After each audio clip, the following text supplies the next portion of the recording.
Hey guys, what is up? My name is Bomy, and today we're going to talk a little bit about Nintendo Online. And is it worth its money? Now I know this is a bit of a tough topic to talk about, and fairly enough that we often I gave the PlayStation crap when they did it between PS3 and PS4. Now moving from Nintendo Wii to Nintendo Switch, we're paying for this online service that we basically know very little about. So, I wanted to give some quick tips on how to get started in Nintendo Online and if it's right for you. I mean, this software, it's not going to get a number score from me. You wouldn't expect it to at this sort of stage. And I know I'm sounding like Doug DeMuro when he does a car review. If you want to go see a good car review where he gives an actual decent score on a lot of exotics out there, and actually, go check out his channel and autotrader.com/oversteer. He does stuff on there. Alright, let's get into it. Anyways, let's start with the first thing. What is Nintendo fixed in the UI that makes Nintendo Switch Online possible? And my answer to that is basically nothing. I mean, the fact is, the UI doesn't really apply to Nintendo Online anyways. It's not like it's something that's there to improve it. It's just there. I mean, it's the way you interact with your console. PlayStation Plus UI doesn't improve as far as I'm concerned. Nor does Xbox Live. They're just there. I know it sounds weird, but yeah. It just happens to be the case. Doesn't improve online play, though. And, well, as far as I can see right now, that's a big fat no.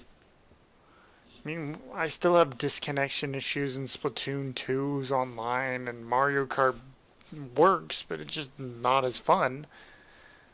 But seeing these games, they're the exact same they were when the service was free back in 2 months ago, or a month ago now.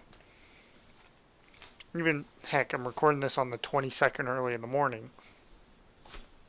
The exact same thing you got when you didn't pay for the service. In fact, there are games like Fortnite, Battle Royale, on Switch that you can play right now for free. A really good job, Nintendo. Really good job. However, once again, this is depending on your situation. In order to play Nintendo games and games such as Rocket League and stuff like that, you are going to need an online subscription. The best way to do that is if you're solo, pay for the $25, depending on where you are in the world, for the online service. Now, I'll get into some of the other features that you do get with the online service in a second. And what I feel like, heck, Sony and Microsoft, they might be doing it wrong. Even though I doubt they're doing it wrong in the first place, but they're still doing it wrong. And anyways, my first thing about the Nintendo Online service is you don't really notice anything that different. I mean, if you get the 7-day free trial and you don't play a whole lot of Splatoon, you barely play Mario Odyssey as is, and you don't play Mario Kart at all, you're not going to notice the difference. So then why would you even buy the...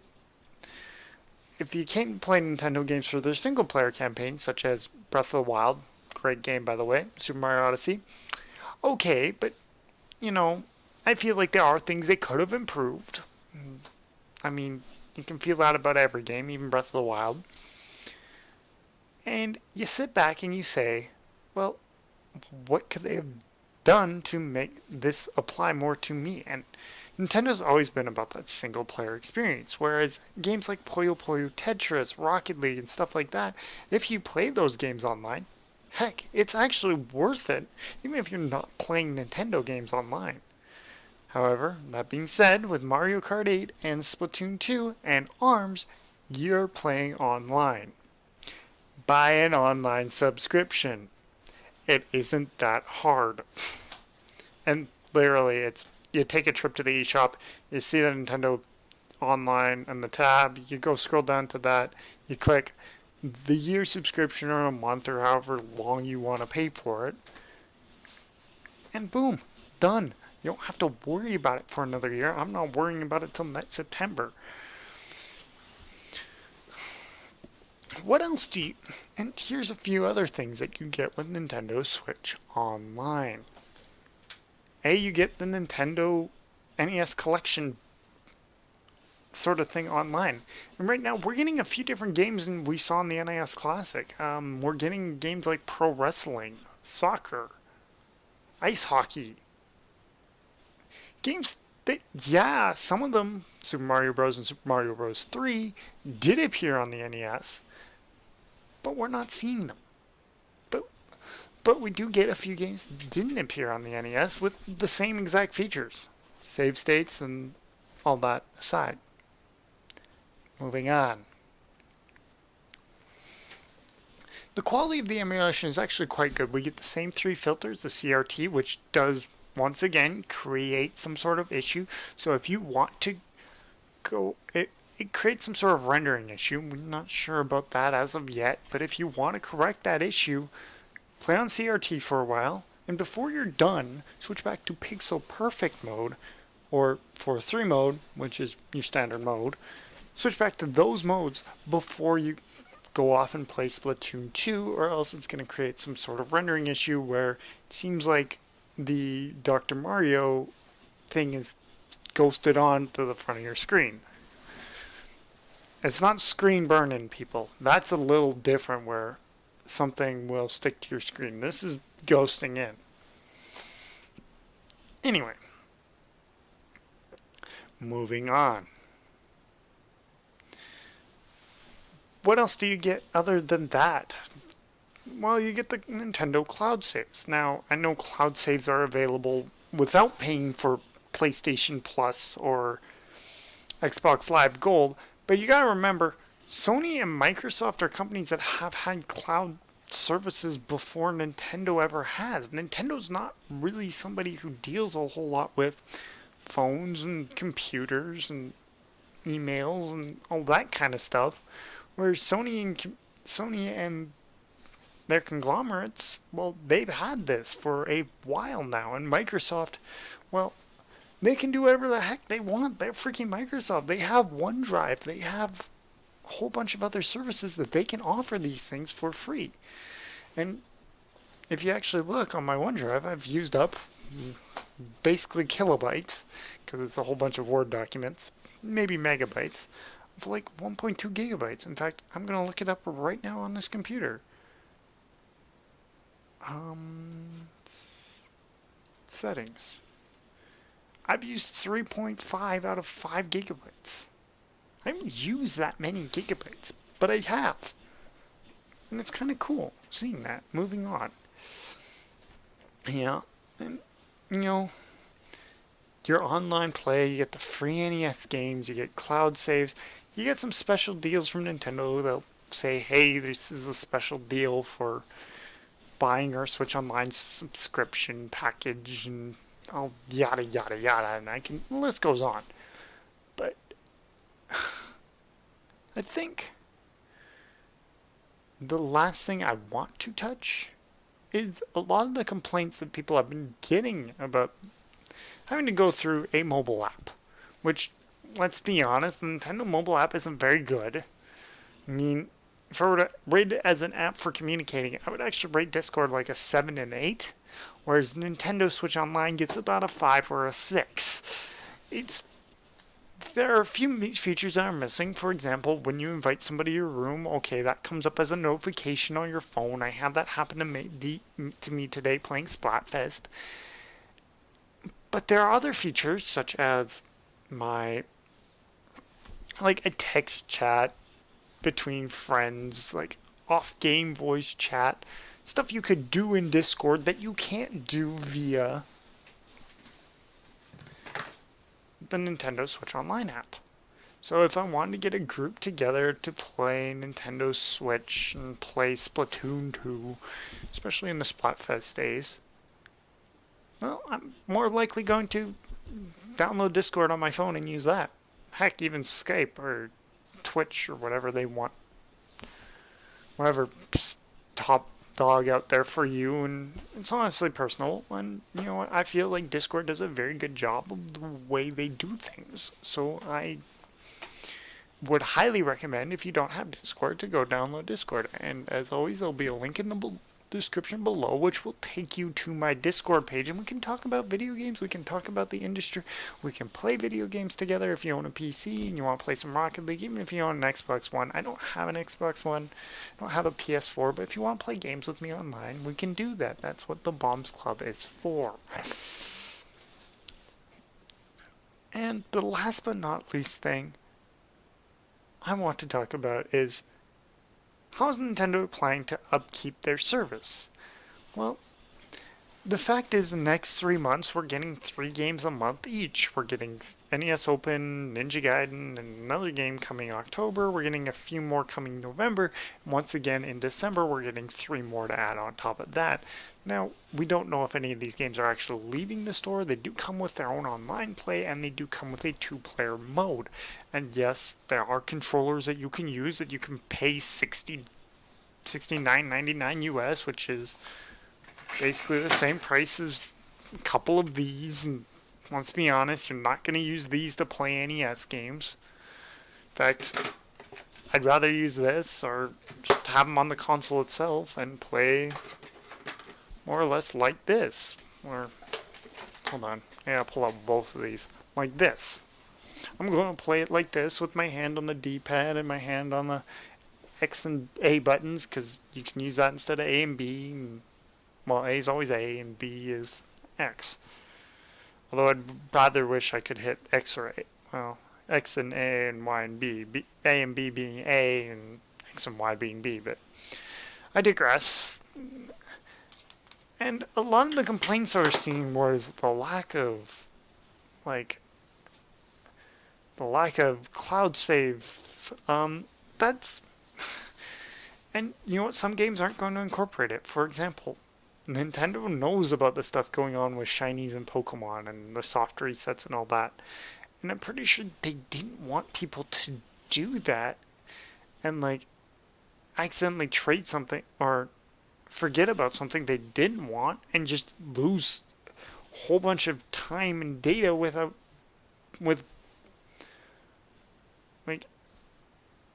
make a huge mistake somewhere in the game and just say, screw it, I'm going back to where my cloud save was, like you did in that. And then in Splatoon 1 as well, where save scrubbing was a thing. And if you don't know what save scrubbing is, it was basically a technique that people used to get into those higher ranks, those S's, those S pluses. Basically, they saved their save data on a USB drive and kept restoring it. They saved it on it, and if they lost, they restored the old one. If they didn't lose and they upranked, they keep that. And that's a huge problem. And I think Nintendo sort of realized it and just wanted everybody to be on a fair playing field, as well as games like NBA 2K and FIFA not supporting cloud saves. Well, that's on EA and 2K. That's not on Nintendo at all. And I actually had a Reddit discussion with some guy. No, I got downvoted to Oblivion, but okay.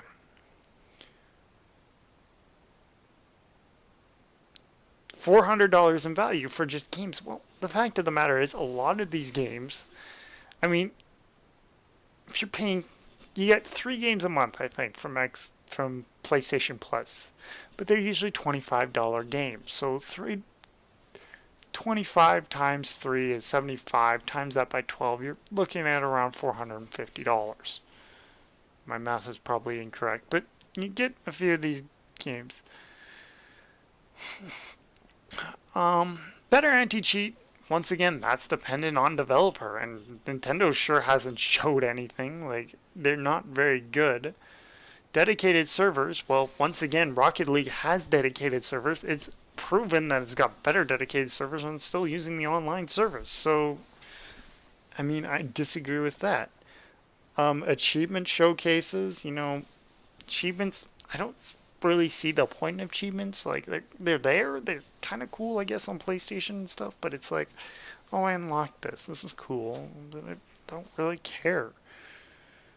Um, Live streaming, voice chat on the system itself. These things aren't going to be possible on a system like Nintendo Switch, which is limited by its memory capacity being 4 gigabytes and running a 57 cores. So even if it did have upwards of 8 gigabytes, maybe even 16 of RAM on it,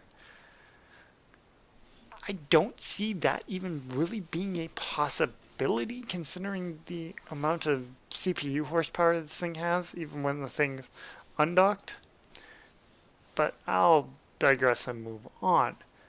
If Nintendo does come out with a new Switch, we better see at least 8 gigabytes of... I know it sounds a bit asking for much, but we might as well see 8 gigabytes of RAM and a Pascal or a Turing GPU core. Even if they decide to go Maxwell, I'm fine with that, but it better be a lot more powerful than the 750 Ti, which, honestly, if you look back, a lot of...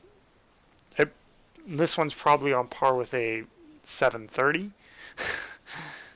So if it's as powerful, if not more than the 750, that'd be good. And if it comes with a few ray tracing cores and a Turing architecture GPU inside of a Tegra chip, that'd be cool too. But I don't see that happening, considering where AMD is at in the market, and they're not even offering anything really close to what Nvidia was offering with the Pascal, the X1, the Tegra cards.